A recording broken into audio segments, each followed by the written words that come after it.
Alright, we are back with a little follow-up video on my Dodge Raider here. I've been thinking this last month or so about putting up a follow-up video about how the truck's running, about any issues that may have popped up. And I was going to do a video on how to adjust the valves. This has mechanical valves that you're supposed to adjust every oil change, and I haven't adjusted them yet in the last year because they haven't really gotten noisy at all. So I was going to do that as a video. I was going to fix a couple of minor odds and ends, but then I was driving home from work a couple of days ago and I was getting a ticking sound about halfway home from work.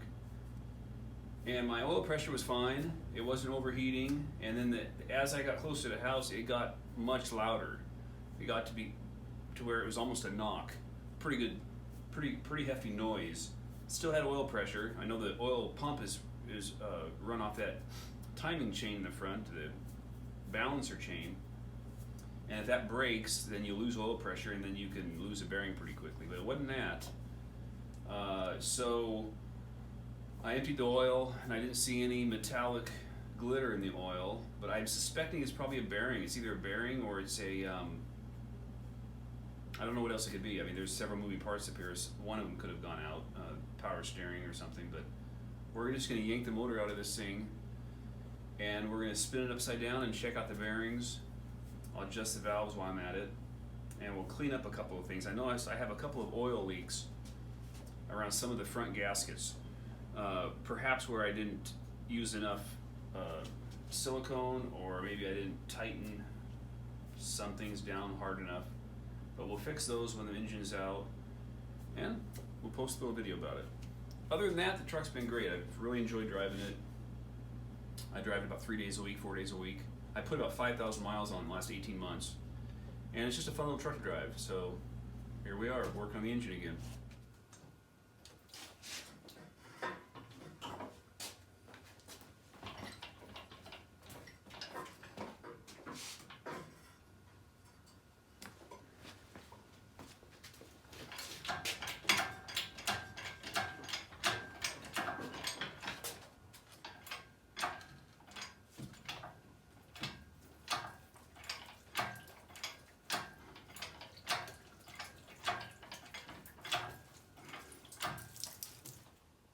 So I went ahead and just bought a new oil pump and just installed it because the timing chain piston rides inside of a sleeve inside that oil pump, and you could feel that it was binding a little bit. Thought about just using some sandpaper and trying to hone it out, but I decided they're not that expensive, so I got a new oil pump. And I also went ahead and bought a balance shaft elimination kit because I want to try it out. I've read about them. Some folks say you start to get some vibrations at 2,500 RPMs. Others say that they didn't notice any difference. So what I did is I went ahead and bought the kit, and it eliminates your balance shafts. There's two of them. They got weights on one side, and when they spin, they counteract some of the vibrations of the motor. Well, that's a lot of weight. That's got to be 20 horsepower that the engine's using to spin that around. And I'm told you'll get a little snappier throttle response and better oil pressure. So I'll give it a shot, try it out. If I hate it, if it vibrates too much, then we'll pull it back out and put it back in. Not a big deal. So that's what I'm working on. I already installed the kit, which is just a sleeve to cut off the oil supply to those shafts, and a different chain on the bottom. So I'm adjusting the mechanical valves right now. I'm about half done. Pretty easy. You just have to find top dead center on each cylinder and use a feeler gauge and tighten the bolts on top, the nuts.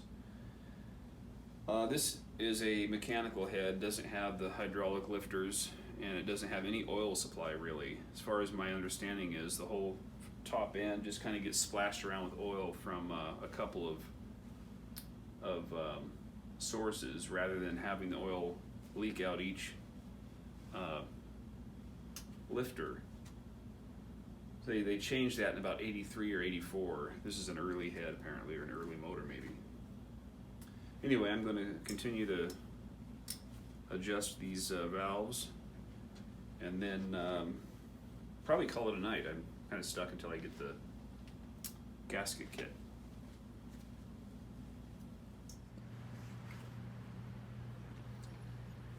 You can kind of see right here, bottom of that transmission case, what looks to be a little bit of an oil leak, probably transmission fluid. And so, since the engine's out, I went ahead and ordered a new pump seal that the torque converter fits into. See if I can't fix that leak. I haven't pulled the torque converter out yet, so I don't know exactly where the oil is coming from, but we'll take a look at it here in a minute. Just at the same time, how are the vaccines being tested? Right now, several different COVID vaccines are in testing. Each go through multiple clinical trials with up to thousands of volunteers. COVID vaccines get approved. Not all COVID vaccine versions will make it to the final stages of testing and approval. Doesn't make any noise at idle, but once you get on the gas a little bit, you can start hearing it banging up there. And it's fairly loud. So, what I neglected to do before I tore it all apart was to test the pistons to see if there was any play for like a wrist pin that wore out or a bearing. Well, I checked the bearings, they're all fine. So I had it in my mind that it's a wrist pin. And I just popped the head and noticed that the head gasket is completely burned through the number 3 and 4 pistons. And the number 1 and 2 pistons is not looking great either.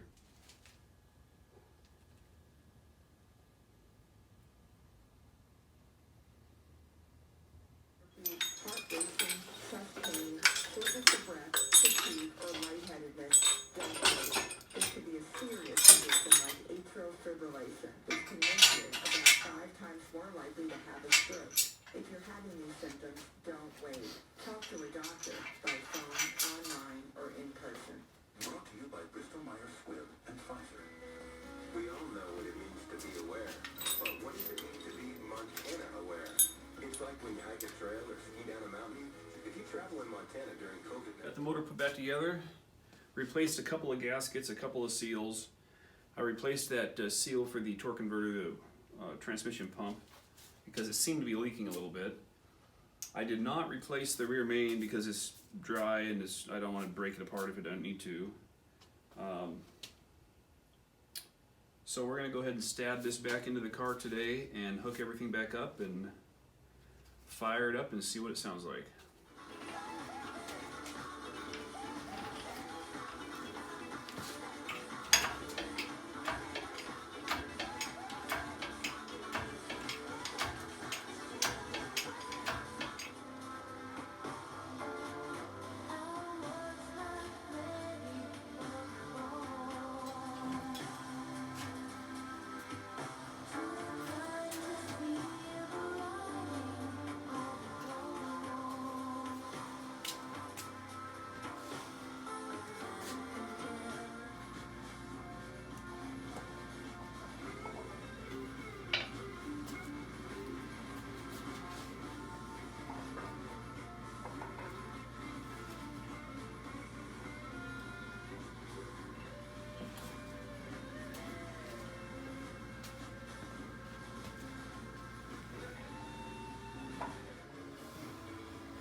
Well, we're under here putting the bolts into the torque converter. They're kind of tight.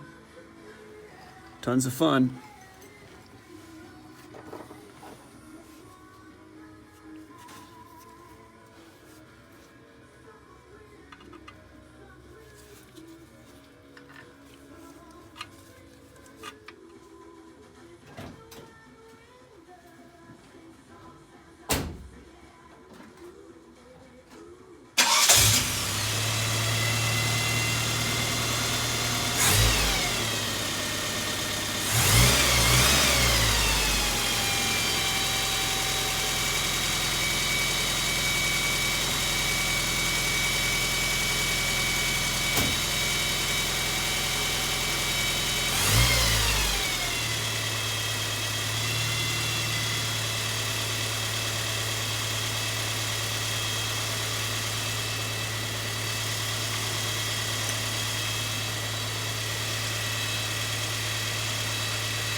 All right, well, we licked the problem. I got it running, slapped it all back together, took it for a test run. It runs great, and in fact, it runs a lot peppier than it did before. I'm gonna have to take back some of the bad things I said about the original build, that it was kind of a underpowered slowpoke of a truck, and I think I had inadvertently hooked the vacuum line from the carburetor, or from the distributor to the carburetor instead of the manifold, and that affects the timing, robs you a little bit of power.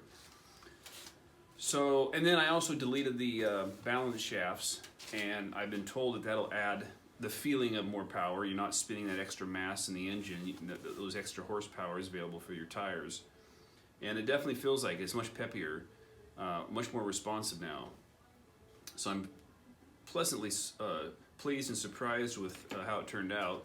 I'm gonna keep track of the gas mileage and see if my gas mileage increases. I bet it will. I bet with the better tune, it will increase a little bit. I was only getting about 12 miles to the gallon, I think, over the last year, and I think that's going to go up a little bit. Anyway, you know, this whole build, I should say this whole repair, started as what I thought was just a tensioner on the timing chain. So I replaced the oil pump, eliminated the balance shafts, slapped it all back together, and it still was not running well and had a loud knock to it. And then I discovered, after I completely tore the engine apart, that it was just a head gasket. So replaced the head gasket. And what I did not do the last build was I did not go back and retighten the head after 300 miles or so, what you're supposed to do.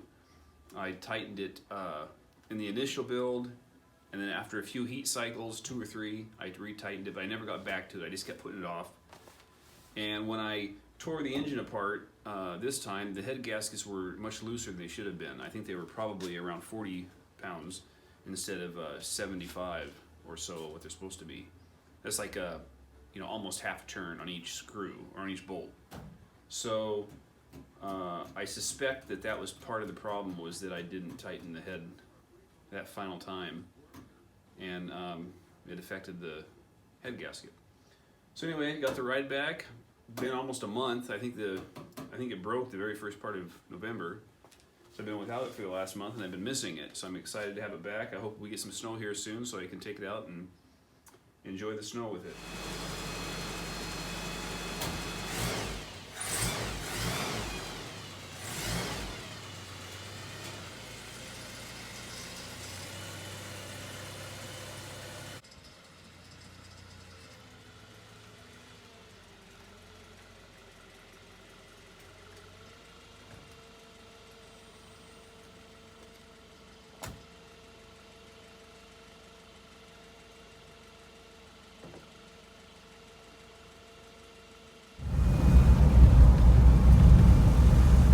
Well, I'm driving the truck to work today after repairing the motor, and it's running great.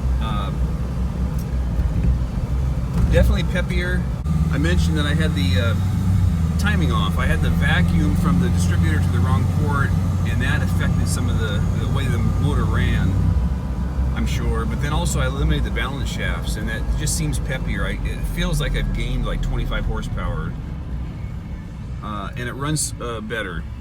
I do notice a slight vibration from not having the balance shafts. At certain RPMs, when I'm hitting around 3,000, I can feel it in my feet. And then when they drop down for the next gear, that goes away. So I definitely feel a little bit of a vibration. It kind of feels like you have knobby tires on. But it's nothing like some of the muscle cars I drive. As far as the lumpiness of a muscle car, it's nothing like that, so it's definitely fine. It's just the balance shafts were doing their job. Anyway, I'm happy to have it back. It runs great. We'll see how long I can keep this head gasket from blowing.